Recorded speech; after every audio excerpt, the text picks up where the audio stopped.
컨버전스 중에서도 그 팔러시 이터레이션의 부분에 대해서 이제 증명을 했었죠. 어떻게 보면 이제 뭐 그 이론적인 부분 중에 제일 어려운 부분들을 마쳤었고, 오늘은 이제 4장으로 넘어가는데 지난 시간에 했던 내용들 좀 간단히 언급하고 넘어가도록 하겠습니다. 그래서 약간 좀 타이포도 있고 해서 그런 걸 업데이트해서 저기 좀 더 명확하게 해서 다시 올려놨고요. 그래서 세 가지 이제 정리가 있었는데, 첫 번째가 그리디 업데이트하는 거. 이거는 그냥 내용은 반복을 안 하겠는데 뭘 한 건가만 설명을 하겠습니다.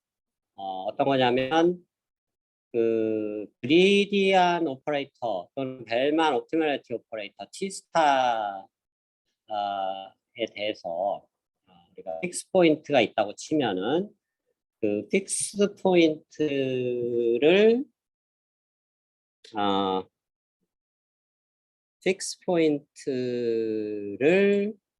이제 그리디하게, 그러니까 그 V라는 어떤 픽스 포인트가 있으면 그리디하게 업데이트하는 팔러시가 있으면 그놈은 옵티말이다. 그러니까 약간 무슨 얘기냐면 이 다음에 나오는 두 개랑 살짝 결이 다른데, 픽스 포인트가 있고 그 직후에 그리디 업데이트 하는 게 옵티말이다. 요거를 증명한 겁니다. 그리디 업데이트 티오름에서는. 그 다음에 팔러시 임프루먼트 티오름에서는 뭘 한 거냐면, 이건 3장 초기에도 이미 한번 다른 방법으로 증명을 했지만, 이전 팔러시 파이제로가 있는데 이놈을 그리디안 팔러시로 그 순간만 업데이트를 하더라도 밸류 펑션 자체가 항상 좋아진다는 거. 이게 이제 팔러시 임프루먼트였죠. 이거는 뭐 크게 뭐 어려운 내용이 아니었습니다. 그 다음에 이제 전반적으로 팔러시 이터레이션을 증명을 했는데, 팔러시 이터레이션이 파이나이트한 타임에서 끝난다. 그러니까 파이나이트 스테이트하고 파이나이트 액션이 있는 경우는 팔러시 이터레이션은 무한번 반복할 수가 없다. 굿뉴스라고 했죠. 그걸 증명한 거고, 그다음에 이제 마지막에 그 어떤 팔러시가 옵티말하면 이놈이 T스타라는 놈의 픽스드, 그 옵티말한 밸류 펑션은 픽스드 포인트가 된다. 그러니까 옵티말한 것과 픽스드 포인트는 필요 충분 조건이다 라는 얘기죠. 그래서 왼쪽으로 가는 화살표는 방금 전에 여기서 증명을 했고요. 팔러시 임프루먼트 마지막에서 팔러시 임프루먼트를 계속 하다가 더 이상 변화가 없으면 그게 옵티말이다 라는 얘기였는데, 자, 요거는 방금 굳이 설명을 조금 더 한다 그러면, 이 부분은 이 그리디 업데이트하고는 뭐가 다르냐, 굉장히 비슷한 얘기 같은데, 그러니까 픽스 포인트가 있고 그걸 그리디하게 업데이트하는 게 옵티멀하다라고 얘기한 것과 요 점이 다른 점은 뭐냐면, 요거는 팔러시가 직전입니다. 직후가 아니고, 여기서는 직후, 픽스 포인트가 있을 때 직후에 그리디 업데이트하는 게 옵티멀하다는 얘기고, 요놈은 대상 변화가 없는 직전의 팔러시 자체가 옵티멀하다. 그러니까 직전과 직후에 약간 결이 다른, 똑같은 얘기지만 결이 다른 부분이 있다라는 거고요. 그래서 이 바로 요 직전에 놈이 옵티멀하다라는 거는 이제 여기서부터 여기까지 왼쪽으로 가는 방향을 언급한 거고, 그다음에 옵티멀하면 픽스 포인트다. 이거는 우리가 이미 2장에서 배운 내용입니다. 벨만 옵티멀리티 이퀘이션을 만족한다 그랬죠. 옵티멀한 밸류 펑션이 그냥 만족할 수밖에 없다 그랬습니다. 그 벨만 옵티멀리티 이퀘이션의 정의 때문에 그냥 오른쪽으로 가는 거는 당연히 맞다라는 얘기가 되겠고요. 그다음에 이제 마지막으로 보였던 게 그리디안 업데이트는 옵티멀하고 또 필요 충분 조건이다 라는 얘기입니다. 그래서 이 오른쪽으로 가는 거, 즉 그리디한 놈이 옵티멀하다라는 건 이미 전전 요 페이지에서 보인 거고요. 전전전이고 여기서 보인 거고, 그리디한 게 옵티멀하다고 했죠. 그다음에 반대로 갈 거, 옵티멀하면 그리디한 업데이트라는 거다라는 거는 이렇게 여러 단계를 거쳐서 지난 시간에 설명했는데 약간 중간중간 스텝 생략된 거를 다 집어넣었습니다. 그래서 이거를 한번 여러분들이 읽어보기 바랍니다. 이론의 근거에서. 자, 그래서 여기서 말하려는 건 뭐냐면은 이 팔러스 이터레이션에서 그 이런 웨지에서 왔다 갔다 하는데 이 픽스 포인트에 도달하는데 그 픽스 포인트를 그리디하게 업데이트하는 놈이 결국은 옵티말 팔러스의 필요 충분 조건이다.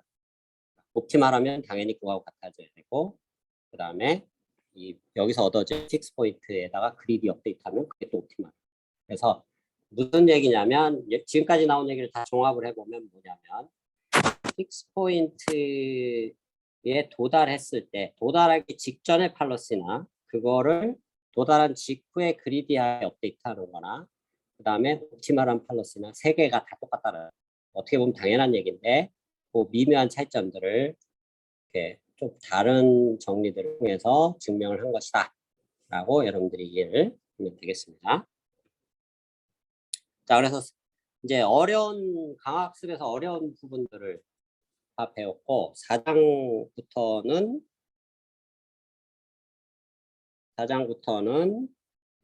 이제부터는 점점점 쉬워집니다. 이제 어려운 내용은 여러분들이 다 배웠고 이제 응용으로 들어가기 때문에 4장부터는 이제 여러분들이 좀 마음을 릴렉스하고 들어도 이제 긴장을 안 해도 됩니다. 어려운 수학 내용은 더 이상 안 나오고 이제 개념과 알고리즘 위주로 이제 진행이 되면서 마지막 챕터로 가면 그냥 완전 응용이 돼서 현대적인 과학습 때 어떤 알고리즘들이 있고 뭐 어떤 아이디어로 뭐 나와 있고 하는데 이제 뭐 예상하겠지만은 넌리니어한 그런 네트워크와 그다음에 어프락시메이션이 들어가기 때문에 이론이 존재하지 않습니다. 현대적인 과학습은. 다만 그 알고리즘들이 만들어질 때 어떤 철학, 어떤 배경에 의해서 만들어졌는가 여러분들이 그런 부분들을 더 이해하는 게 중요하다는 얘기죠. 근데 그런 부분들을 이해를 하려면 지금 3장, 4장, 5장에서 배우는 내용들을 잘 알아야만 현대적인 과학 알고리즘들이 어떤 배경에서 만들어졌는지를 여러분들이 충분히 이해할 수 있고 그 과정을 이해하게 되면 여러분들이 이제 여러분 독자적인 알고리즘이나 독자적인 새로운 방법론을 제시할 때 큰 도움이 될 수 있다. 라는 시각에서 여러분들이 공부를 하면 되겠습니다. 그래서 이 4장이 1, 2, 3 파트로 이루어지는데 파트 1이 몬테칼로 지난 시간에 설명했던 그냥 실행을 해본다라는 얘기죠. 그냥 주사위 던지기 하는 거랑 똑같다고 그랬습니다. 그리고 세컨드 파트가 temporal difference learning 그 다음에 서드 파트가 뭐 이거를 Q 펑션으로 확장하는 SARS라든가 Q러닝 그래서 어떻게 보면 광학습 이론에서 가장 중요한 게 Q러닝이라고 볼 수 있는데 왜냐하면 모든 현대적인 광학습의 기본 틀이 이 Q러닝에 의해서 만들어집니다. 그래서 근데 Q러닝이 그냥 갑자기 어디서 튀어나온 게 아니고 이 앞 단계의 알고리즘들이 계속 뭐라 그럴까요? 변화하고 개선돼서 만들어진 거니까 그런 의미에서 여러분들이 단계적으로 이것을 변화하는 게 좋겠다라는 얘기죠. 그래서 이 파트 1에서는 여러분들이 몬테칼로를 배우는데 몬테칼로는 사실 지난 시간에 배경 설명했지만 굉장히 쉬운 개념입니다. 그냥 뭐 어떻게 쉽게 얘기할 수 있냐면 주사위가 non-uniform한 확률을 가질 때 잘못 만들어진 주사위에 각 면이 나올 확률들을 실제로 해보고 싶으면 가장 좋은 방법이 그냥 주사위 많이 던져보면 되는 거죠. 100만 번 던져보고 1이 나온 거 횟수를 100만으로 나누면 그게 확률이 되고 2가 나온 횟수를 100만으로 가주면 2가 나올 확률이 됩니다. 그래서 실제로 샘플을 가지고 평균을 구하는 방법입니다. 그게 완전히 동일한 철학입니다. 몬테칼로 방법이. 그래서 여기서는 과학학습에서는 확률을 계산하려는 게 아니고 결국 목표는 밸류 펑션을 구하려는 게 목표죠. 그래서 밸류 펑션을 원래는 확률 분포를 알고 즉 모델을 알아서 실제로 expectation 평균을 구해야 되는데 그렇게 구하지 말고 평균 대신에 그냥 주사위 던지기 식으로 실제 실행해서 거기서 나온 결과들을 샘플 평균을 구하겠다라는 차이. 그래서 개념도 간단하고 수식도 간단하고 굉장히 쉬운데 사실은 너무 쉽게만 넘어가면 재미없으니까 여기서 약간 어려운 개념이 등장합니다. 후반부에 임포턴스 샘플링이라는 새로운 개념이 등장하는데 사실은 몬테칼로 방법보다 사실은 이 부분이 여러분들이 더 집중을 해야 됩니다. 왜냐하면 이게 나중에 현대적인 과학학습에서 굉장히 중요한 역할을 하게 되기 때문에 임포턴스 샘플링이라는 개념을 후반부에 여러분들이 관심 있게 보면 되겠고요. 네, 몬테칼로는 지난번에도 설명했듯이 어떤 밸류 펑션을 지금 시행을 해서 구하려고 하는데 이게 한 번만 시행해서 될 일은 아니라는 얘기입니다. 무슨 얘기냐면 어떤 그리드 월드 같은 거를 간단한 거를 3x3 그리드가 있다. 그러면 9개의 스테이트에 대해서 우리가 밸류 펑션을 구하고 싶으면 뭐 랜덤하게 여기서도 한번 시작해서 쭉 돌보면 요놈에 대한 밸류 펑션이 어떤 시행을 해보면 한 번 나오겠죠. 한 번 갖고 안 된다는 거예요. 여기서 시작을 해서 여러 번 시행을 해갖고 최소한 10번 정도 시행해서 거기서 나온 최종 그 리턴 값을 평균치해버립니다. 리턴이 우리가 GT라고 했었죠. 이것들을 10번 수행하면 인덱스를 1부터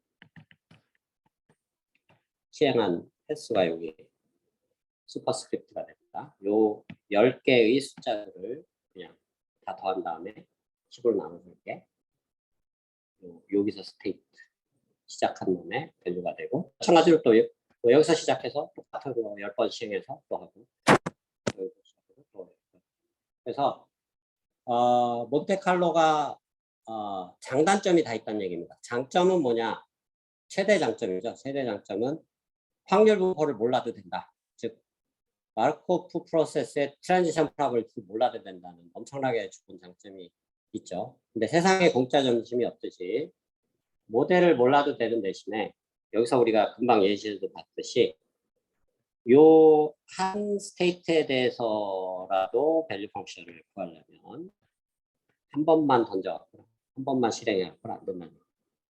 그러니까 에피소드를 얘기합니다. 한 번의 에피소드만 가지고는 안 되고 여러 번, 최소한 10번 이상은 돌려봐야 된다. 지금 9개 스테이트가 있으니까 최소한 90번 이상 바람직하면 이것은 릴라이블하게 하려면 한 스테이트당 최소한 100개 정도의 에피소드는 해야 됩니다. 총 900번을 던져봐야 됩니다. 근데 이게 그리드 월드 같은 간단한 문제면 900번 뭐 실행하는 거 어렵지 않습니다. 그냥 시뮬레이터에서 뭐 한 0.1초면 끝나버리겠죠. 근데 예를 들면 여러분들이 풀려고 하는 문제가 스타크래프트다 라고 하면 어떤 시작하는 스테이트 또는 액션에 대해서 뭐 자체도 무수히 많은데 몇백만 개가 되는데 한 에피소드 끝나는데 스타크래프트 시작해서 끝나는데 아무리 빨리 시뮬레이터를 돌려도 뭐 예를 들면 1시간 걸린다고 친다 그러면 그런 것들을 수백만 개의 스테이트에 대해서 1시간씩 돌리면 수백만 시간이 걸리죠. 그렇죠? 그리고 각 스테이트별로도 한 번의 에피소드만 해야 되는 게 아니고 최소한 100번 정도 한다 그러면 수천만, 수억 번의 에피소드, 수억 시간이 걸린다는 얘기예요. 그러니까 무슨 얘기냐면 시간적으로 무지막지하게 시간이 걸린다. 그렇죠? 그래서 이 몬테칼로 방법이 상당히 비현실적이다라는 걸 알 수가 있습니다. 그러니까 어려운 문제에는 몬테칼로를 적용한다라는 거는 한마디로 미친 짓이다. 그런 얘기죠. 그럼 이 미친 짓을 왜 배우냐? 이거는 다른 좋은 알고리즘을 개발하기 위해서 어떻게 보면 장단점을 분석을 하고 이 단점을 개선해서 넥스트 알고리즘을 만들기 위한 전초 단계다라고 여러분들이 이해를 하면 되겠습니다. 그렇다고 뭐 몬테칼로가 아주 쓸모없는 건 아닙니다. 방금 같은 이런 그리드월드 같은 간단한 문제들은 사실 몬테칼로를 해도 충분히 문제가 풀립니다. 실제로. 요거보다 좀 더 어려운 문제들, 좀 이따 나오는 도박에서 많이 개별링에서 쓰이는 블랙잭 같은 것들도 해볼 수가 있다는 거죠. 자, 그래서 몬테칼로 방법으로 사실은 두 가지를 할 수가 있는데 프리딕션을 할 수가 있고 컨트롤을 할 수가 있고 이게 우리가 일장에서 정의 내렸던 건데 프리딕션은 밸류 펑션을 구하는 거고 컨트롤은 팔러시를 구하는 거라고 했죠. 그래서 프리딕션은 밸류 펑션들을 계산하는 거라고 보겠습니다. 그리고 팔러시를 구하는 것은 뭐 여러 가지로 해석할 수 있는데 사실은 우리가 3장에서 배웠듯이 Q 펑션을 구하는 거, 팔러시를 구하는 거는 동일한 거라고 했죠. Q 펑션이 만들어지면 여기서 맥시멈 팔러시를 취하면 그게 옵티멀한 팔러시가 된다라고 우리가 3장에서 이미 여러 번 언급을 했고 숙제로도 나왔었죠. 그래서 몬테칼로는 사실 프리딕션과 컨트롤 둘 다 있다. 우리가 두 개를 다 배울 거고 그래서 일단은 V를 구하는 프리딕션을 구하는데 여기서 두 가지 방법론이 있습니다. V를 구하는 방법이. 자, 아까 여기서 설명한 밸류 펑션을 구하는 방법 중에 예를 들면 첫 번째 스테이트에서 시작을 해서 계속 시행을 해보면 된다 그랬죠. 예를 들면 여기가 목표 지점이면 여기까지 지그재그로 가서 여기 도달하면 이제 게임이 끝나는 거였죠. 근데 게임이 끝나기 전까지는 계속 -1 리워드고 도달하면 0 리워드고 빨리 끝나는 게 리워드가 커지는 거라고 했습니다. 어쨌든 처음 시작한 놈 기준으로 해서 그 토탈 리턴의 평균을 구하는 것을 first visit 몬테칼로 메소드라고 합니다. 방금 전에 예시로 들어서 설명한 방법이고 요거와 미묘한 차이점이 있는 게 있는데 요거하고 좀 다른 게 뭐냐면 예를 들면 여기서 시작을 했는데 뭐 예를 들면 이쪽으로 갔다가 얘가 약간 뭐 알고리즘이 안 좋아서 이리 갔다 다시 원래 위치로 다시 돌아갈 수도 있죠. 이렇게. 그러니까 무슨 얘기냐면 우리가 관심 있는 계산하려고 하는 첫 번째 스테이트 V1 즉 V1을 계산하려고 하는데 1이라는 스테이트를 제일 처음 시작해서 그거 한 번만 우리가 계산을 하면 제일 심플할 텐데 사실은 이거보다 효율적으로 할 수 있는 방법. 무슨 얘기냐면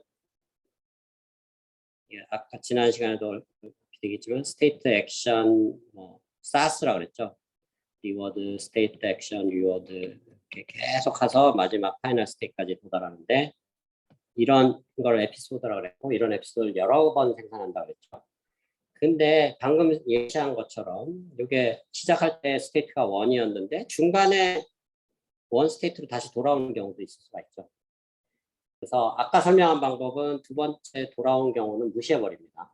무시하고 토탈 리워드들만 다 더해갖고 계산을 하는데 만약에 이 두 번째 똑같은 스테이트 다시 반복하는 경우 이걸 또 역으로 이용할 수 있다. 무슨 얘기냐면 에피소드에 서브 에피소드를 뽑아내서 즉 여기가 마치 하나의 새로운 또 에피소드처럼 해서 이 부분만 뽑아내면 마치 길이는 줄어들었지만 같은 스테이트에서 시작한 또 다른 어떤 에피소드처럼 보일 수 있죠. 그러니까 요거를 한 번으로 하나의 에피소드로 카운트하고 원래는 동일한 에피소드였는데 같은 스테이트로 시작하는 서브 에피소드를 또 하나 뽑아내면 이게 또 다른 에피소드로 취급을 할 수가 있다. 그러면 마치 이 GT를 아까는 10번을 에피소드를 만들었어야 되는데 하나가 2개로 카운트 되니까 그렇죠? 8번만 만들면 된다. 그래서 좀 더 그 데이터를 효율적으로 이 에피소드를 얻는 거는 데이터라고 볼 수 있으니까 데이터를 효율적으로 쓰는 방법이다. 그런 얘기입니다. 그런 방법을 every visit, 그러니까 그 스테이트가 반복될 때마다 그 부분 플러스 그 이후에 나오는 거 다 합친 것을 추가의 또 다른 에피소드로 취급하겠다라는 게 every visit 몬테칼로가 되겠다라는 얘기죠. 자, 그래서 굉장히 재미난 사실은 뭐 확률 이론적으로 당연한 얘기인데 first visit은 각그 에피소드를 우리가 각 스테이트별로 만드는 에피소드를 무한정 많이 만들어내면 우리가 원하는 이상적인 밸류 펑션 VPy에 컨버지한다라는 게 뭐 알려져 있습니다. 이게 뭐 알려져 있다라기보다 여러분들이 이미 알고 있는 사실입니다. 이게 바로 큰세 법칙이죠. 로우 라지 넘버스라고 확률 이론에서 이미 배운 사람도 있고 증명을 한 사람도 있고 뭐 여러 분 있을 텐데 이거는 혹시 그 증명도 쉽게 가능하니까 여러분들이 증명 안 해본 사람들은 중요한 배경 지식이라고 볼 수 있으니까 확률 이론 책 뒤져갖고 큰수의 법칙 어떻게 증명하는가를 한번 뒤져보기 바랍니다. 체비셰프 이니퀄리티라는 걸 이용해서 간단하게 증명할 수 있습니다. 그래서 이 every visit, first visit도 마찬가지고 every visit도 마찬가지인데 first visit인 경우는 에피소드를 무한정 많이 만들면 되고 각 스테이트별로 그 다음에 every visit은 그 방문하는 횟수가 무한정 많아진다고 하면 그러면 여기 당연히 큰세 법칙이죠. 우리가 원하는 expectation에 컨버지 한다. 당연한 얘기입니다. 증명할 필요 없고 확률 이론에 잘 알려져 있는 내용이다. 그래서 몬테칼로 방법은 사실은 뭐 이름만 거창하지 여러분들이 이미 알고 있는 방법이다 라는 얘기입니다. 전혀 새로운 방법이 아니다 라는 얘기입니다. 그래서 하나의 에피소드고 리턴을 이렇게 계산한다고 했었죠. 그래서 expectation을 sample mean으로 계산한다. 이게 아까 이제 예시로 설명한 거고요. 자, 그럼 first visit하고 every visit을 개념을 설명했고 뭐 그걸로도 충분한데 그냥 높아심에서 그걸 그럼 실제 뭐 알고리즘으로 수도 코드로 구현한다면 어떻게 할 건가 그냥 적어놓은 겁니다.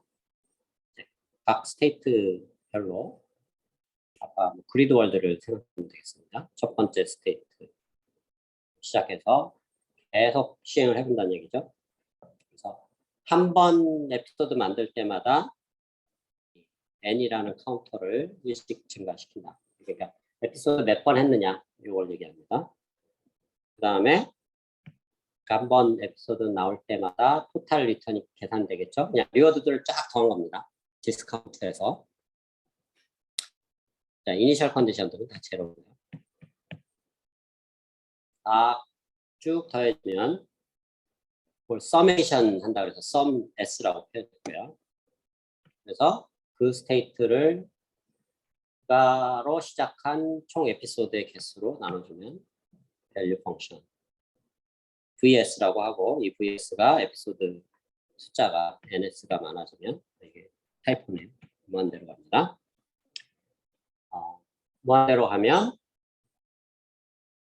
VS는 true 밸류 펑션의 분쇄 법칙에서 당연히 컨버지 한다. 이거는 주사위 확률 구하는 걸로 예시를 들었듯이 뭐 당연한 사실입니다. 객관적으로 당연한 얘기고요. 자, every visit은 다 똑같은데 first visit인데 살짝 달라지는 게 이 부분이죠. 여기서는 처음에 시작하는 스테이트만 카운트하는데 every visit은 중간에 시작하는 스테이트도 카운트하자. NS 그리고 GT도 그때 더해주자. 이 얘기입니다. 그리고 나머지 알고리즘은 비교는 똑같죠. 그래서 카운팅을 어떤 스테이트에 대해서 따질 때 제일 처음에 나오는 것만 카운팅을 할지 중간에 동일한 놈이 나와도 카운팅 할지 그것만 달라지는 거 말고는 똑같다. 근데 어차피 큰 수의 법칙이 적용되는 입장에서는 이놈이나 저놈이나 어차피 무한대로 가니까 에피소드는 똑같다는 얘기입니다. 결과는. 자, 그래서 이제 실제로 이거를 몬테칼로 방법으로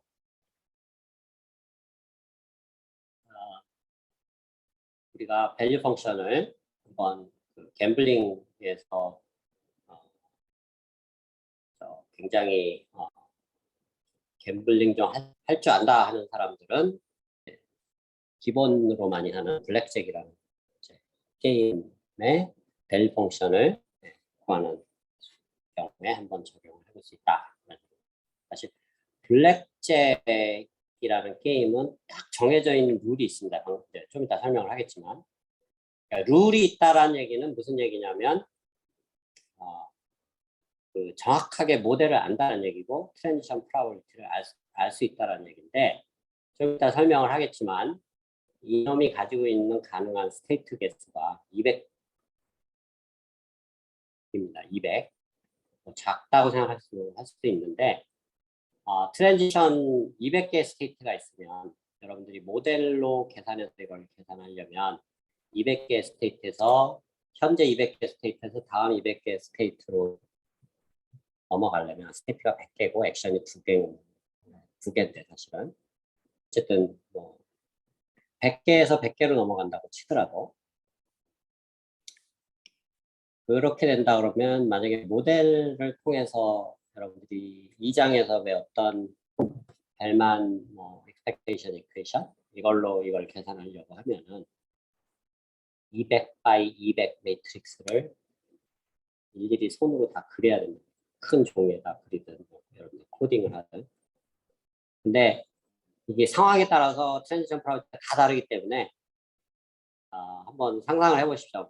머릿속으로 큰 뭐 A 큰 전지가 A1 전지가 포스터만한 게 사이즈 A1인가요? A5?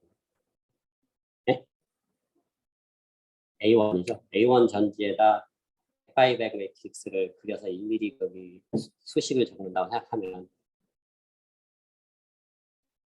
어쨌든 첫 번째 너무 복잡하다는 거고 두 번째 할 수는 있는데 굳이 이걸 해야 되겠느냐라는 거죠. 그래서 지난번에 한번 언급을 했었는데 모델 수리로 가는 이유는 두 가지가 있다고 그랬죠.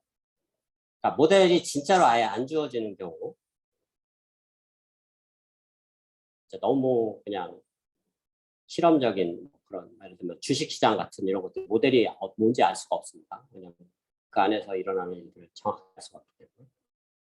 근데 이런 블랙잭처럼 모델이 실제로는 주어지지만 그거를 정돈해서 적으려 그러면 어마어마하게 복잡한 테이블을 만들어야 돼요.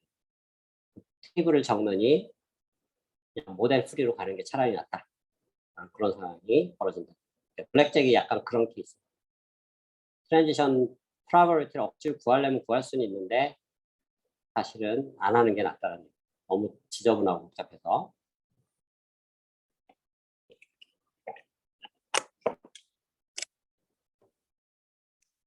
자, 그래서 스테이트가 200개가 맞네요. 액션을 착각을 했는데 200 바이에 200 매트릭스를 구하는 거라고 보면 되겠고요. 혹시 블랙잭 게임 해보거나 뭐 게임을 해본 거 저기 있는 사람 두 사람이네. 네. 저도 이제 미국에 있을 때 라스베가스에 가끔 이제 학회를 가서 심심하면 블랙잭을 한 적이 있는데 블랙잭의 게임의 룰은 뭐냐면 이제 처음 여러 명의 플레이어들이 앞에 앉고 딜러가 있어서 처음 한 라운드에 그 카드를 쭉 나눠줍니다. 근데 딜러는 자기 카드를 첫 카드를 숨깁니다. 엎어놓고 나머지 플레이어들은 자 오픈을 해줍니다. 그리고 이제 그 다음 단계에서는 이제 두 번째에서도 무조건 한 번으로 끝날 수가 없기 때문에 게임의 룰이 뭐냐면 자기가 받은 카드의 숫자의 총합이 21이 되면 이기는 겁니다. 딜러가 이기든 플레이어가 이기든. 그러니까 카드가 지금 그러면 2부터 9까지 숫자가 있고 에이스라는 게 있죠. 에이스가 있고 그 다음에 킹, 퀸, 잭 이렇게 그 다음에 10도 있네요. 그래서 2부터 10이라는 숫자가 있고 나머지는 보통 그림 카드라고 하는데 킹, 퀸, 잭 그 다음에 에이스 이렇게 돼 있는데 이 그림 카드들은 다 10으로 카운트를 할 수가 있습니다. 10으로 카운트가 되면 숫자가 없기 때문에. 근데 지금 사실은 이 에이스는 이게 약간 그 파워풀한 카드가 돼서 이게 1로 카운트도 되고 제일 처음이니까 아니면 숫자 헷갈린 것 같은데 그림이 11인가요? 10인가요? 기억나요? 네? 10인가요? 10이구나. 에이스는 10인가요? 11로 카운트. 헷갈리네. 네? 1하고 11이죠? 그럼 맞네. 그래서 지금까지 설명하고 다 맞고 에이스는 1 아니면 11로 카운트가 있어요. 그래서 이길 수 있는 가장 좋은 케이스는 내가 카드가 두 개가 있는데 10이라는 카드하고 에이스가 있으면 20이 되죠, 합이. 그러면 이기는 거예요. 배팅을 해서 다 가는 거고요. 그 20일이 된 케이스를 블랙잭이라고 합니다. 그래서 게임의 이름이 블랙잭이 되겠고요. 그래서 이 스테이트가 예를 들면 두 번째 라운드에 대해서는 적용된 스테이트인데 사실은 이게 여러 번 라운드가 진행돼서 이거보다 더 복잡하긴 한데 문제를 간단하게 하기 위해서 그러니까 내가 만약에 플레이를 한다 그러면 내가 가지고 있는 현재 두 번째 라운드에서 카드가 둘 다 오픈되어 있습니다. 그러면 두 번째 라운드에서 내가 받을 수 있는 숫자는 맥시멈 20일이 넘어갈 수가 없어요. 그렇죠? 왜냐하면 가장 큰 숫자가 11하고 그 다음 게 10이니까 두 개 합쳐봐야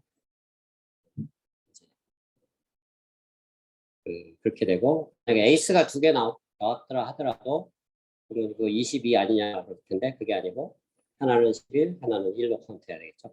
12가 되는 상황이 되겠죠. 그래서 어쨌든 요 레인지 안에 들어가 세컨 라운드 카드가 딱 두 개 받았을 때는 근데 이제 여러분들이 블랙잭을 하지 말아야 될 이유를 여기서 먼저 룰에서 알 수가 있는데 이게 기본적으로 플레이어한테 불리한 게임입니다. 왜냐하면 딜러는 자기 카드를 하나를 숨기고 있기 때문에 훨씬 더 할 수 있는 옵션이 기회가 더 커지는 거고 플레이어는 모든 카드를 까놓고 있기 때문에 불리해지는 거예요. 그래서 애초부터 그 불공평한 게임이에요. 그러니까 하면 할수록 질 가능성이 높은.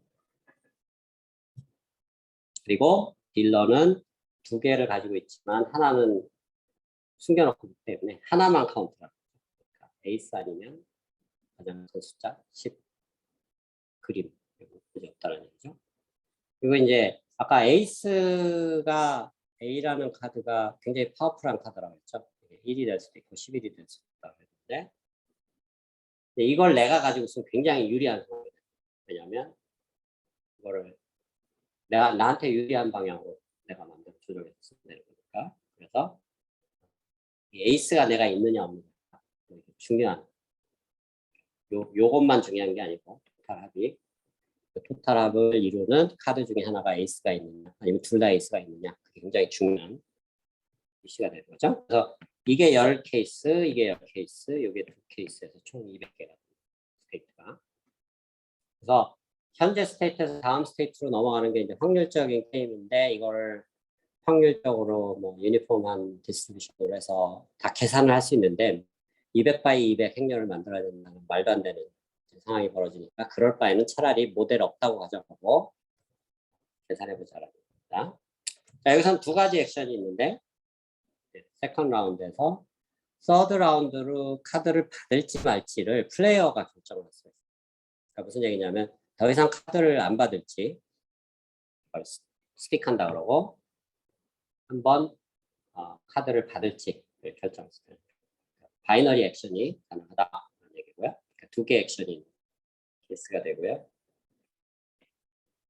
그다음에 이제 이 문제를 풀기 위해서 밸류 펑션을 구하는데 이제 아마 다음 파트에서 우리가 몬테칼로 컨트롤을 배울 텐데 Q 펑션을 구하는 그때 다시 나온 얘기인데 어쨌든 강학습의 목적은 팔러시를 구하는 거죠. 그래서 결국은 이 어떤 액션을 취할 건가를 판단해야 되는데 이제 그런 입장에서 옵티멀한 팔러시를 구한다는 얘기는 리워드 엔지니어링이라고 부를 수도 있는데 리워드를 잘 설정을 해줘야 돼요. 이 문제를 풀기 위해서 가장 적합한 리워드가 뭔가. 그래서 내가 카드를 안 받는다고 결정을 했을 때는 이제 세 가지 리워드가 발생한다는 얘기죠. 유리한 경우, 뉴트럴한 경우, 불리한 경우. 자, 유리한 경우는 내가 안 받아도 내 카드가 딜러 카드보다 더 좀 숫자가 높은 경우. 그러니까 모든 사람이 블랙잭 20일이 안 됐다 하더라도 플레이어가 딜러를 이길 수 있습니다. 숫자가 더 크면 20일이 넘지 않는 한에서. 근데 20일이 오버가 돼버리면 그러니까 22부터는 버스트라고 하는데 그냥 페일이 나서 어떻게 보면 실패하는 거죠. 그래서 거기서는 이제 자기의 배팅한 판돈을 뺏기는 겁니다. 숫자가 같을 땐 제로고 숫자가 작을 땐 마이너스 1이 되고. 그래서 아무 짓도 안 하면 사실은 이런 이제 세 가지 일이 벌어질 수 있다는 얘기죠.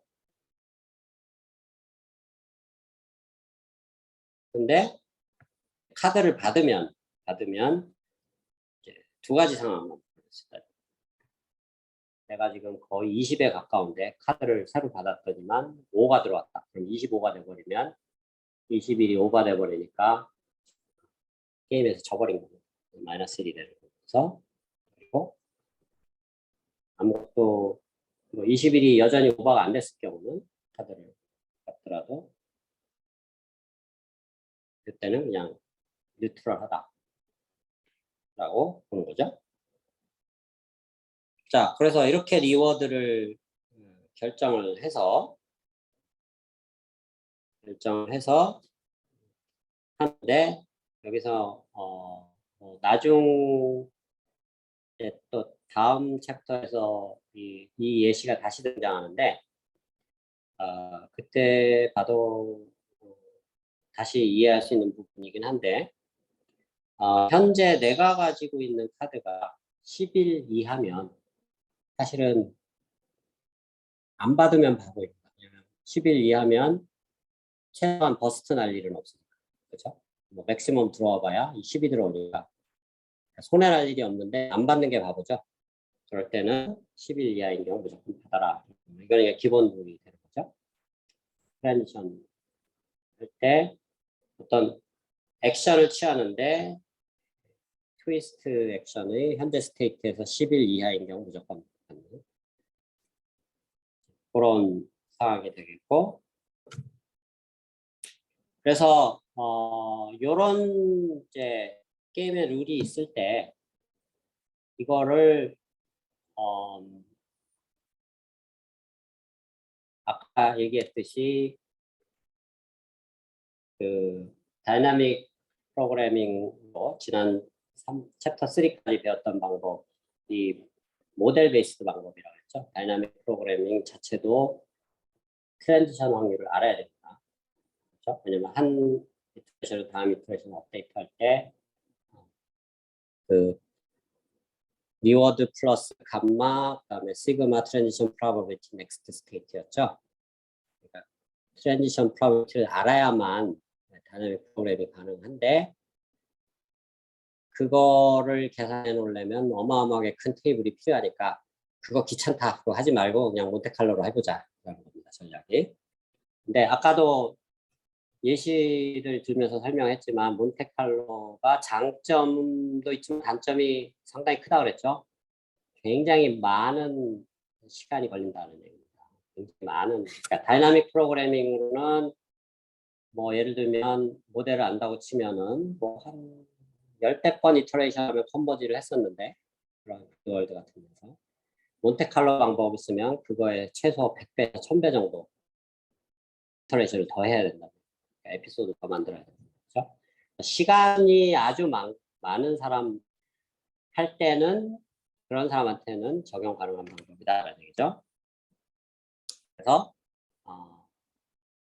이거를 이제 계산을 할 때 이걸 다 랜덤하게 초이스를 할 수가 있겠죠. 뭐 현재 내가 가지고 있는 스테이트, 그러니까 카드의 합 12에서 20을 랜덤하게 선택하고 그 다음에 뭐 딜러가 가지고 있는 카드를 랜덤하게 선택하고 그 다음에 내가 에이스가 있느냐 없느냐 뭐 아까 거기서도 랜덤하게 총 200개 스테이트를 그냥 하나하나씩 다 그냥 뭐 랜덤하게 해도 되고 그냥 순서대로 딱 시작해도 되고 200개를 차례차례 그거를 정해서 거기서부터 시작을 해서 이 게임의 룰로 계속 돌리는데 이게 디터미니스틱한 게임이 아니죠. 왜냐하면 이제 카드를 액션을 취했을 때 카드를 안 받거나 받거나 나는 안 받아도 딜러는 무조건 받습니다. 카드를. 그래서 그렇게 된다 그러면 근데 그 딜 받는 카드는 완전히 랜덤하게 나온다.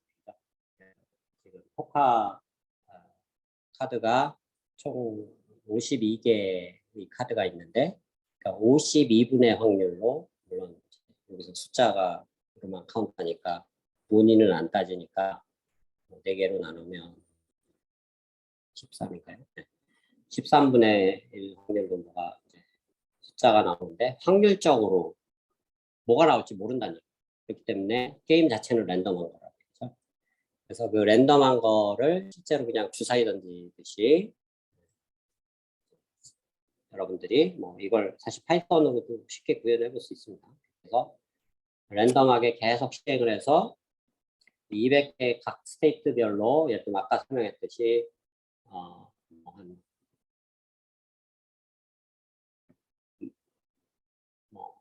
200개니까 여기서 한 50개 각 스테이트별로 50개 에피소드를 만들면 총 한 10,000개 에피소드가 나오겠죠. 그러면 이제 두 가지 상황이 있습니다. 에이스가 있는 상황, 에이스가 없는 상황. 그래서 각각에 대해서 자, 요 축이 딜러의 카드의 합이고 요 축이 내 카드의 합이고 그게 이제 현재 스테이트가 되고 이 수직 축은 뭐냐? 3차원에서 수직 축은 밸류 펑션이 되는 거죠. V 하이 S를 계산하는 건데 근데 이제 밸류 펑션을 구하는 거니까 팔러시가 주어져 있는 경우여야겠죠. 그래서 이 경우는 그 어떤 적절한 의미의 팔러시를 하나 선정을 해서 그걸 계산합니다. 옵티멀 팔러시가 아직 아닙니다. 옵티멀 팔러시는 다음 챕터에서 다루게 되고 그래서 어떤 팔러시냐면 좀 상당히 안 좋은 팔러시인데 조금 되게 안 좋은 팔러시를 가지고 계산해 보는 거예요. 뭐냐면 내가 가지고 있는 카드의 합이 20 이상일 때만 카드를 더 이상 안 받고 나머지는 그러니까 19 이하인 경우는 그냥 받겠다. 근데 이거 굉장히 위험한 팔러스입니다. 왜냐하면 19인데 만약에 다음 카드가 3이 왔다. 그럼 바로 져버리는 거죠. 상당히 위험한 케이스가 되고 실제로 이거를 이제 다음 챕터에서 배우는 그 몬테칼로 컨트롤 방법으로 이제 Q 펑션을 구하는 겁니다. Q 펑션을 구하는 방식으로 해서 사실은 옵티멀한 그 팔러시를 만들어냈어요. 그걸 테이블로 정리해 놓을 수 있는데 사실은 그런 테이블이 이미 잘 알려져 있는 게 있습니다. 이 이쪽 블랙잭을 좀 많이 하는 사람들은 기본적으로 테이블을 외우고 다닙니다. 그래서 이게 뭐 여담인데 여러분들이 혹시 라스베가스를 가서 블랙잭을 접할 때 제일 좋은 방법은 안 하는 게 제일 좋고 왜냐하면 아까도 얘기했지만 불공평한 게임이기 때문에 딜한테 절대적으로 유리한 게임. 옵티멀한 경우를 계산해 봤을 때 그 플레이어가 그 카드 카운팅을 안 한다고 가정을 하고 옵티멀한 테이블을 쓴다 하더라도 그 딜러 대 플레이어의 승률이 52대 48일 정도 나온다고 알려져 있습니다. 그러니까 약 2% 정도 불리한 게임이라는 거죠. 거의 뭐 비슷하게 가는 것 같지만 사실 항상 손해라는 얘기죠. 수세 법칙 적용하면 오래 게임하면서 손해라는 얘기죠. 그러니까 안 하는 게 제일 좋다라는 거고 굳이 정말로 하고 싶다 그러면 그냥 하면 큰일 나고 이렇게 인터넷 구글링 해보면 이 스테이트가 언제 그러니까 내가 현재 카드 합이 얼마고 딜러 카드 합이 얼마일 때 내가 스틱을 해야 될지 트위스트를 해야 될지 옵티멀한 테이블 딱 주어져 있습니다. 그래서 최소한 그걸 외우고 가라. 그러면 52대 48 정도로 좀 길 게임을 할 수 있다. 이렇게 할 수가 있겠죠. 근데 이제 전문 도박사들은 사실은 여기서 또 그 딜러의 에지를 없애버릴 수가 있어요. 어떤 거냐면 카드 카운팅이라고 해서 지금까지 나왔던 카드들을 더 외우고 있으면 또 게임의 상황이 바뀌어버립니다. 무슨 얘기냐면 지금까지 나와 있는 카드를 외우고 있으면 후반부로 갈수록 어떤 카드들이 나왔는지 아니까 남아있는 카드가 대체로 뭔지를 알겠죠. 여전히 뭐 랜덤하긴 하지만 약간 확률 분포가 바뀝니다. 그래서 그거를 뭔가 에지를 사용하면은 묘하게 딜러보다 한 0.5%에서 1% 정도 승률이 높아질 수가 있어요. 그래서 뭐 예를 들면 49.5 대 51, 뭐 50.5 정도로 높아져서 그래서 실제로 이제 카드 카운팅을 하는 게 이게 말이 쉽지 굉장히 어렵습니다. 왜냐하면 카드를 한 덱만 쓰는 게 아니고 13개 최소한 덱을 쓰기 때문에 거의 700장 정도 카드를 가지고 게임을 하기 때문에 지금까지 나왔던 걸 다 외운다라는 게 쉽지 않습니다. 놀랍게도 이걸 외우고 있는 사람들이 있다는 얘기죠. 외울 수 있는 능력이 있는 사람들. 그래서 여러분들이 카드 카운팅을 할 정도 실력이 안 된다면 아예 하지 말라라는 게 기본적인 그게 되겠고요. 얘기가 너무 길어졌는데. 자, 그래서 블랙잭을 그런 식으로 해서 이렇게 안 좋은 팔러스에 대해서 실제로 한 50만 번 해보면 50만 번 에피소드니까 200개 스테이트가 있으면 한 각 스테이트가 한 2,500번 정도 에피소드 만들었다. 그렇죠? 이렇게 보면 이렇게 약간 컨버지하는 양상을 보이는데 이게 좀 비헤이비어가 보이죠. 뭐냐면 이쪽이 딜러고 이쪽이 내 쪽 숫자인데 이쪽이 높죠. 이쪽이 높다라는 얘기는 내가 유리하다는 얘기보다 무슨 얘기냐면 내 숫자가 20일에 가까울수록 유리하다. 뭐 당연한 얘기죠. 그러니까 우리의 직관과 맞아 떨어지도록 하는 거고 보면은 그 이쪽에 그 묘한 변화가 있는데 저게 실제로 옵티멀 테이블을 계산해 보면 딜러가 5나 6을 가지고 있을 때가 가장 딜러가 불리할 때입니다. 그러니까 그때는 내가 약간 숫자가 높겠죠. 이렇게 살짝 올라가는 부분이 있습니다. 이런 미묘한 부분이 있는데 요거는 또 이제 옵티멀한 테이블을 다음 파트 챕터에서 다룰 때 여러분들이 한번 유심히 보면 특히 블랙잭을 플레이해 본 사람들은 이게 굉장히 실전하고 유사하구나라는 걸 알 수가 있습니다.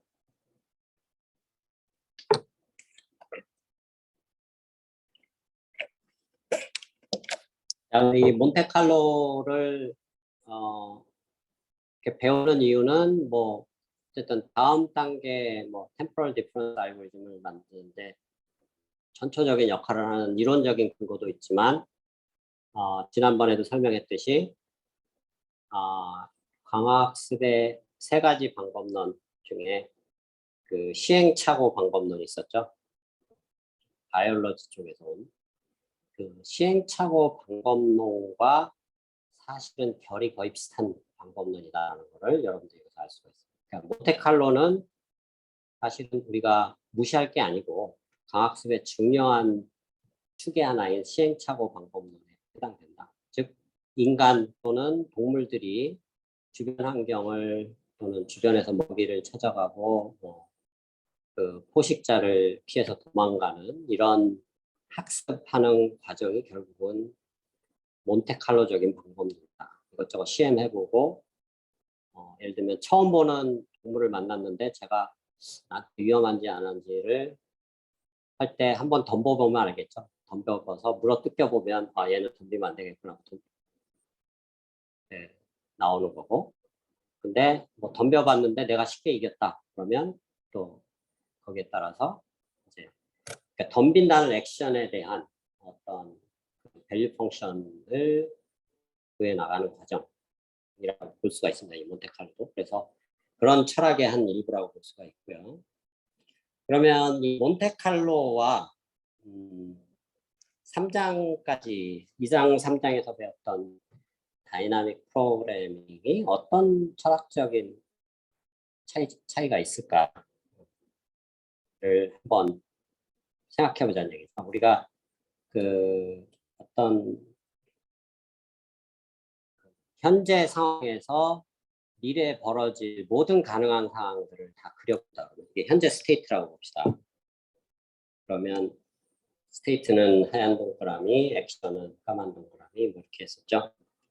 그래서 가능한 액션 2개, 가능한 스테이트 2개 뭐 이렇게 했을 때 예를 들어 뭐 미래에 3타임 스텝에 어떤 일들이 벌어지는가를 그려보면 이게 엄청나게 많은 이런 가질 수도 있다는 얘기죠. 그렇죠? 6타임 스텝 들어가면 한 64개 가능한 패스가 생긴다는 얘기죠. 그러면 기존의 다이나믹 프로그래밍은 어떤 거냐면 원타임 스텝만 본다 그랬죠. 원타임 스텝만 보는데 와이드하게 모든 가능한 원타임 스텝 앞에 있는 놈을 다 보고 이게 다이나믹 프로그램이죠. R 더하기 감마 vs 프라임 s 이게 다이나믹 프로그래밍이었죠. 그렇죠? 그래서 이 수식을 그래프로 그려보면 이 네모난 박스에다 원타임 스텝 앞에 모든 가능한 여기 하얀 스테이트들이죠. 여기 S 프라임입니다. 모든 가능한 것들을 다 보겠다. 그러니까 시간축으로는 한 스텝만 본다. 뎁스로는 한 스텝만 보는데 와이드하게 본다는 거죠. 그러니까 와이드하게 보는 시각이 다이나믹 프로그램이 되겠고 이런 트리 구조에서 몬테칼로는 뎁스 와이즈 구조입니다. 무슨 얘기냐면 와이드하게 안 보고 내로하게 보는데 깊게 본다는 얘기입니다. 여기서 출발해서 주사위 던져보고 다음 스테이트 들어가고 거기서 또 한번 실행해보고 다음 스테이트 들어가고 그래서 여기 빨갛게 표시한 이 패스가 하나의 에피소드가 나온다는 얘기죠. 전 페이지에 설명했던 SAR 여기 SAR 또 AR 이렇게 나온 거죠.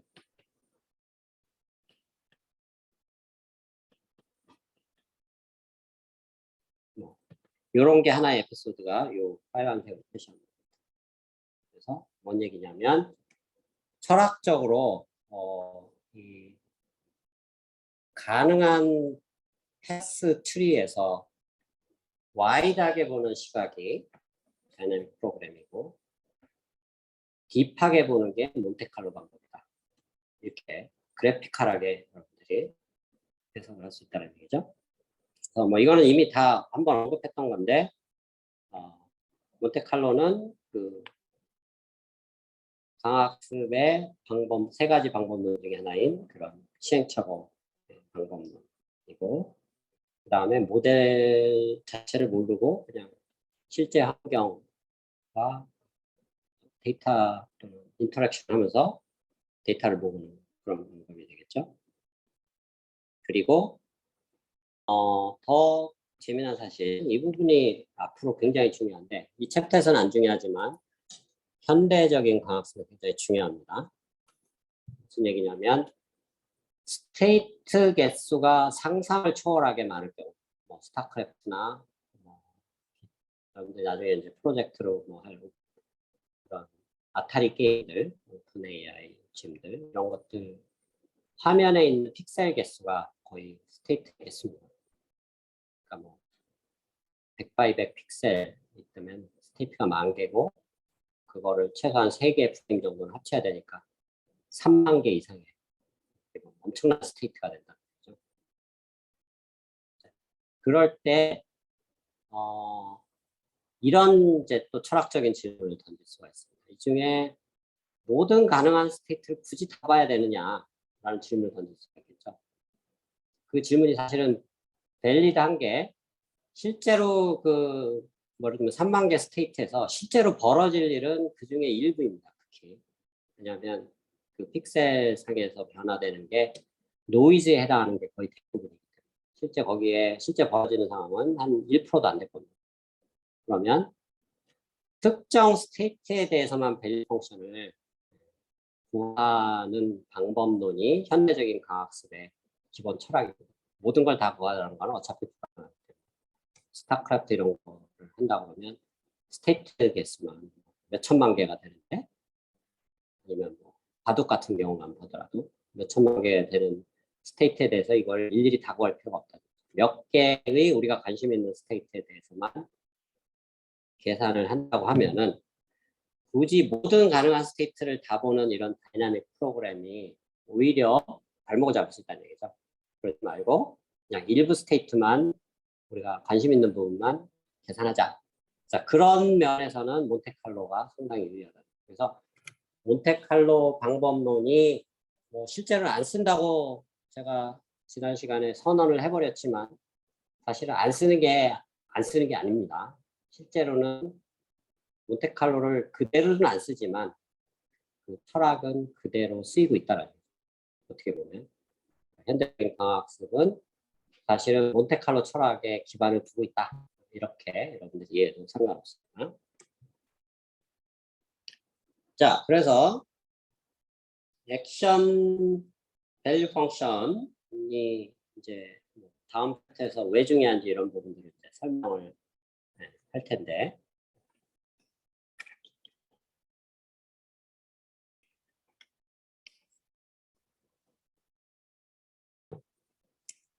여기서 이미 설명을 하면 되겠네요.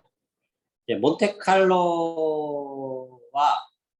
밸류 펑션, 그러니까 다이나믹 프로그램 3장에서 배운 것과 좀 근본적인 뭐 사용 방법론에서 근본적인 차이가 있습니다.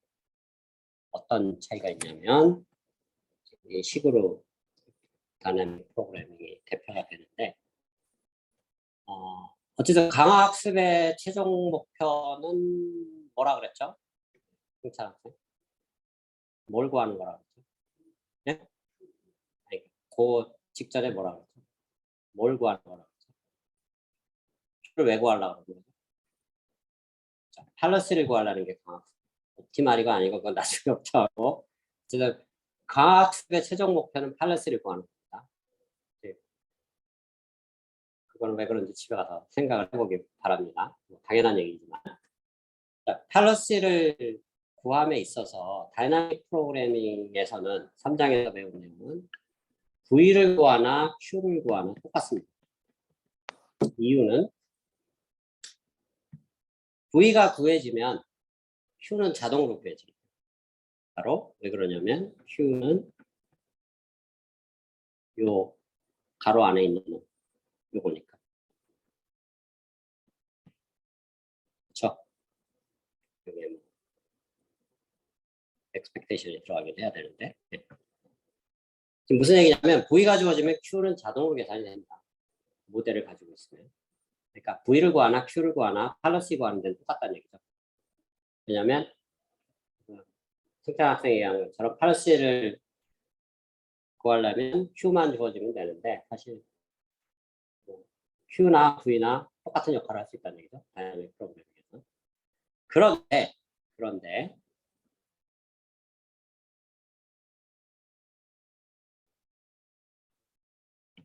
좀 더 정확하게 써볼까요?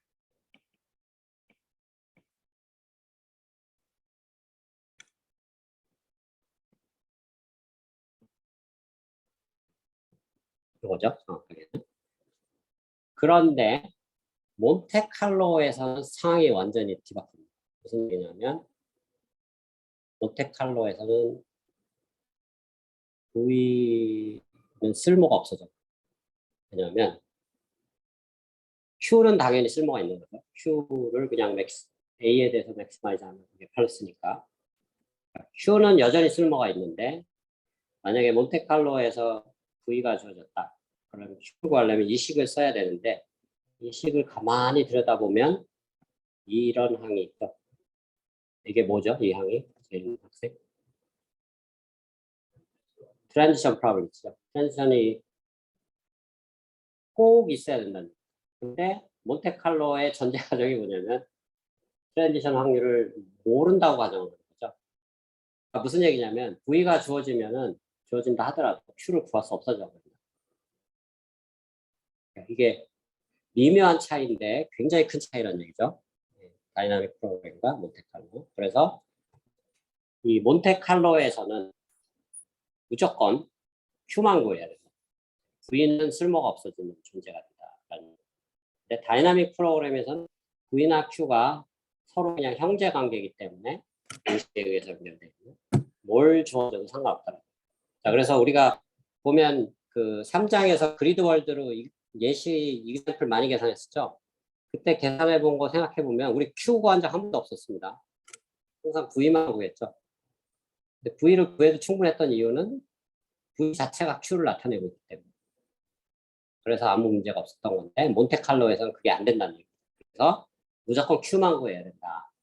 자, 이게 뭘 암시하냐면 왜 중요하냐면 아까 현대적인 강학습은 몬테칼로 철학에 기반을 두고 있다고 그랬죠. 왜냐면 일부 스테이트에 대해서 에피소드 기반으로 해서 학습을 하기 때문에. 왜냐하면 문제 자체가 너무나 복잡한 문제를 풀기 때문에 모든 스테이트에 대해서 다 계산도 불가능하고 그래서 몬테칼로적인 요소를 가질 수밖에 없습니다. 현대적인 강학습은.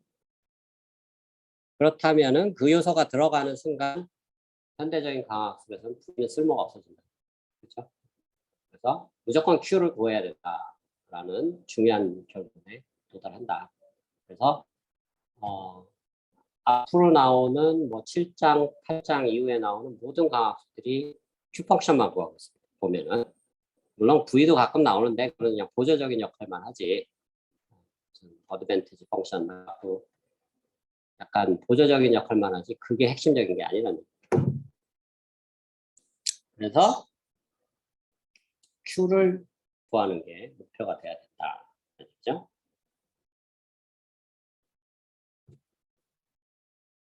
그리고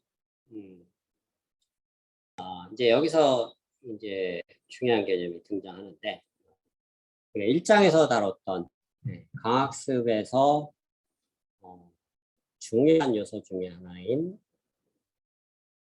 exploration 개념이 여기서 이제 등장을 합니다. 자, 환경하고 우리가 인터랙션을 할 때 그 우리가 결정할 수 있는 것. 우리라 하면 여기서 에이전트입니다. 강학습 알고리즘. 에이전트가 유일하게 결정할 수 있는 것은 액션이죠. 에이전트가 직접 넥스트 스테이트를 결정을 안 해줍니다. 환경이 결정을 해주는 거지. 그래서 그리고 환경이 결정해주고 환경 자체가 랜덤하면 뭐가 나올지도 모릅니다. 넥스트 스테이트는. 그러니까 랜덤한 게임들일 경우 예를 들어 뭐 내가 아타리 게임을 하는데 뭐 비행기를 오른쪽으로 가라 그랬는데 이게 랜덤한 어떤 버전이면은 오른쪽으로 가면은 뭐 70% 오른쪽으로 하지만 20%를 왼쪽으로 갈 수도 있어요. 이제 그런 어려운 문제들도 있다는 얘기죠. 실제 게임들이. 그래서 어느 스테이트로 갈지는 에이전트가 컨트롤할 수 없다라는 거예요. 액션이 컨트롤하는 거고 그 액션이 근데 생각보다 아까는 스테이트에만 우리가 집중해서 스테이트가 많은 경우 뭐 이런 몬테칼로 방법이 의미가 있다 이런 얘기를 했는데 액션에도 같은 개념, 그러니까 논의를 할 수 있다는 얘기예요. 액션도 어마어마하게 많을 경우 그러니까 내가 취해야 되는 액션들이 컨티뉴어스한 액션들은 굉장히 많겠죠. 드론을 컨트롤하는데 전후좌우 속도 뭐 이런 것들을 다 조절하려면 무지막지하게 많은 액션들이 있어요. 그러면은 모든 액션들을 다 계산할 거냐? 그런 또 철학적인 질문을 던져야겠죠. 근데 모든 액션들을 다 계산 불가능할 때가 더 많다는 거죠. 그러면 일부 우리가 관심 있는 액션들만 보는데 그렇다고 너무 맨날 뻔한 액션들만 하다가는 학습이 안 일어나겠죠. 그렇죠? 그래서 여러 가지 가능한 액션들을 시도를 해봐야 됩니다. 자, 이게 이제 강학습 방법론의 그 첫 번째 방법론인 시행착오 학습 방법론으로 같다는 얘기죠. 그러니까 어떤 상황이 벌어졌을 때 동물의 행동 양식과 비슷합니다. 어떤 새로운 상황이 벌어졌을 때 그 상황을 피해버릴 수도 있지만 그 상황에서 적극적으로 뭔가를 건드려 보거나 대응을 해보거나 싸울 수도 있다는 얘기죠. 그래서 이런 액션들을 굉장히 다양한 상황에 대해서 싸우는 경우는 실제로 거기 트라이 해본다는 얘기고 엑스플로레이션 한다는 얘기고 피해버린다는 얘기는 엑스플로레이션 안 하겠다는 얘기죠. 나는 이런 상황은 경험 안 해보고 싶어 도망갈래. 그러니까 상대가 위험한 건지 아닌지는 모르지만 그런데 뭐 생각해보면 항상 싸우는 게 좋은 것도 아니고 항상 피하는 게 좋은 것도 아니라는 걸 알 수가 있어요. 왜냐하면 항상 피해버리면 자기 주변 환경이나 주변 동물에 대해서 전혀 알 수가 없는 거죠. 그러면 얘는 그냥 전응화 상태에서 머물러 있게 돼요. 그것도 안 좋은 거고 그렇다고 항상 싸운다 그러면 마치 뭐 옆에 사자나 호랑이가 나타났는데 덤비는 미친 짓이 되버리는 거죠. 그러니까 그것도 상당히 위험한 거고 그래서 익스플로레이션이 액션을 취하는데 필요하다라는 얘기고 이제 Q를 구한다는 얘기는 아까 SA 페어를 하는데 아까는 S에 대해서만 시작점을 정해서 쭉 에피소드 여러 번 만들어서 S 하나에 대해서 에피소드를 계산했었죠. 자, 이것도 마찬가지입니다. 이번에는 SA 페어에 대해서 모든 가능한 케이스에 대해서 이게 10개고 이게 10개면 100개의 페어에 대해서 에피소드를 또 여러 개 만들어서 최소한 10개 이상 만들어서 거의 평균을 취해서 하는데 그때 모든 가능한 이제 페어에 대해서 다 체크해 보겠다. 아까 VS 구할 때랑 동일한 상황이죠. 그런 상황을 exploration start라고 무슨 얘기냐면 최초의 모든 가능한 케이스를 다 커버해 보겠다라는 게 exploration start고 이게 몬테칼로 방법에서 중요한 이유는 이론적으로 이게 중요한 케이스가 된다는 얘기입니다. 이걸 약자로 ES라고 한다는 얘기죠. 그래서 지금 약간 이제 논리의 비약이 조금 있는데 여기서 우리가 지난 챕터에서 배웠던 그 팔러시 이터레이션을 한번 좀 생각을 해보도록 하겠습니다. 팔러시 이터레이션이 이런 쐐기에서 주어진 팔러시로 하이제로로 올라갔다가 여러 번 이렇게 반복해서 올라가서 그러니까 이전 스텝에 i-1번째의 스텝에서의 밸류 펑션을 구하고 그리디하게 스텝 내려오면서 파이 i를 구하고 다시 올라가서 v 파이 i 계산하고 왔다 갔다 하나 그랬죠? 자, 이게 팔러스 이터레이션인데 이제 그 3장의 팔러스 이터레이션을 배웠던 이유는 이게 그냥 다이나믹 프로그래밍 형태에서만 존재하는 게 아니고 몬테칼로 방법에도 적용 가능하다는 얘기죠. 무슨 얘기냐면 우리가 밸류 펑션 구할 때 원 스텝, 투 스텝 뭐 여러 번 해서 컨버전 시킨다 그랬는데 이거 원 스텝만 해도 된다 그랬었죠. 그래서 이 원 스텝 하는 것을 이게 원 스텝이라고 하면 좀 이상하긴 한데 어쨌든 여기서 일로 가는 것을 다이나믹 프로그램을 구하면 이그젝트하게 구할 수 있지만 원스텝 가는 거랑 비슷하네요. 원스텝으로 간다는 얘기는 몬테칼로 방법은 결국은 근사하는 거죠. 왜냐하면 많이 하면 컨버지 되지만 그 전까지는 아직 이그젝트한 건 아니니까. 그러니까 몬테칼로 방법으로 에피소드 여러 번 해서 마치 이걸 한두 스텝만 계산해서 이렇게 왔다 갔다 밸류 이터레이션을 비슷하게 이렇게 바꿔치기를 할 수 있다는 거예요. 팔러스 이터레이션이 쉽게 몬테칼로 방법으로 일반화될 수가 있다는 얘기죠. 자, 이런 일반화된 팔러스 이터레이션을 이제 Generalized Palloce Iteration에서 GPI라고 부르죠. 지난번에 나왔던 용어인데 모든 가능한 스테이트 액션 페어에 대해서 한 스텝 올라갈 때마다 그러니까 위로 올라가는 스텝입니다. 위로 올라가는 스텝마다 모든 가능한 SA에 대해서 다 한 스텝을 하든 두 스텝을 하든 다 따져서 몬테칼로로 계산하는 거다. 그 다음에 여기 다음 스텝 올라갈 때도 모든 가능한 SA에 대해서 다 따져보고 그러니까 위로 올라가는 과정이 다 몬테칼로로 계산하겠다. 그러면 그래서 사실은 엄밀하게 얘기하면 V가 아니고 Q입니다. 왜냐하면 V는 더 이상 의미가 없다고 아까 설명했으니까. 그렇죠? 그래서 요 Q가 주어졌을 때 이제 그리디한 액션은 당연히 QSA에서 A를 맥시마이즈 하는 거죠. 정의해서 그런 거니까. 자, 이렇게 해서 이렇게 왔다 갔다 밑에서 노는 거죠. 약간. 이렇게 노는 이런 알고리즘이 그러니까 이론적으로는 그럴듯한데 그런데 놀랍게도 이게 컨버지가 되는지 안 되는지는 아직도 증명이 안 됐습니다. 뭐 어떻게 보면 컨버지가 될 것 같은 느낌인데 왜냐면 모든 가능한 케이스를 다 따지니까. 근데 이게 컨버지를 증명하기가 어려운 이유는 몬테칼로가 들어가는 순간 위로 올라가는 과정에 몬테칼로가 들어가는 순간 모델이 사라지죠. 엑스펙테이션을 쓸 수가 없어요.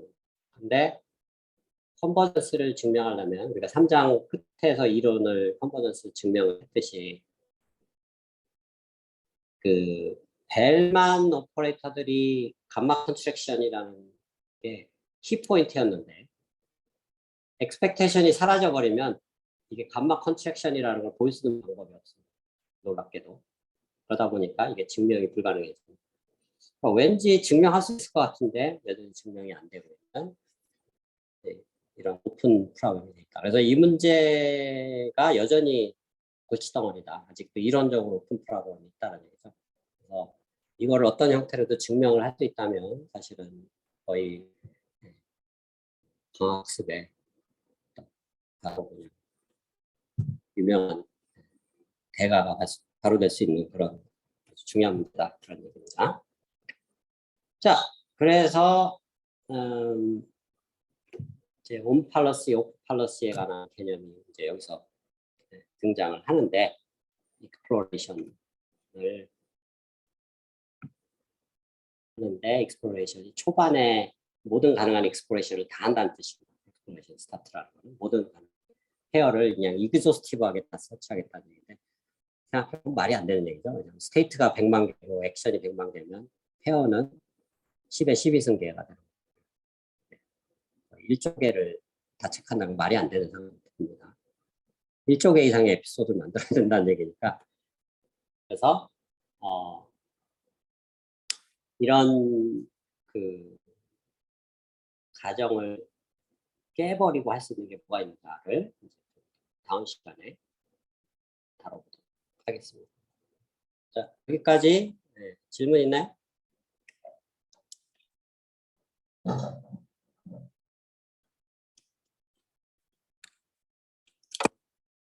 없으면 마치도록 하겠습니다.